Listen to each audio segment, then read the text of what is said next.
ఈ 3 రోజుల్లో వీడియోస్ తీయలేదు, ఏ దాని మీద ఇంట్రెస్ట్ లేదు. అసలు నా లైఫ్ ఏంటో ఒక్కసారి మళ్ళీ 20 years బ్యాక్ వెళ్ళినట్టు అనిపించింది. ఏంటి ఏం జరిగింది అనుకుంటున్నారా?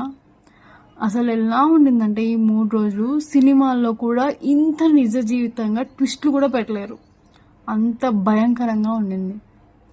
అసలు ఏం జరిగిందో చెప్పనా? 20 years బ్యాక్ మేము వద్దు అనుకొని, వద్దు వీళ్ళు నా జీవితంలో అనుకొని వెళ్ళిపోయిన ఒక పర్సన్ ఇప్పుడు చేతులు కాళ్ళు బాగున్నప్పుడు మమ్మల్ని వద్దు అనుకొని 20 ఏళ్ళలో ఒక్కసారి కూడా తను తిరిగి చూడలేదు.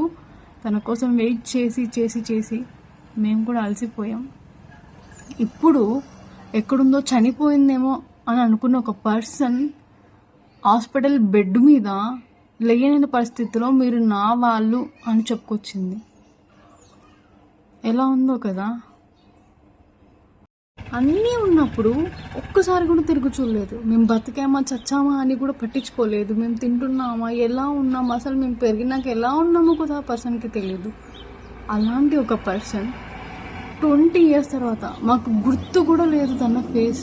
ఎందుకంటే మేము అంత చిన్న పిల్లలు. అప్పుడు వదిలేసి వెళ్ళి రీసెంట్గా 3 days బ్యాక్ మాకు కనిపించి అలా బెడ్ మీద చూసేసరికి ప్రాణం అంతా ఏదోలా అయిపోయింది. ఓకే, ఎవరితో చెప్పుకోవాలో కూడా అర్థం కానంత సిచ్యువేషన్ అనమాట. ఎవరికి చెప్పినా అది ఇంకోలా అర్థమవుతుంది కదా. చాలా హెవీ ఫీలింగ్. అస్సలు I'm so sorry.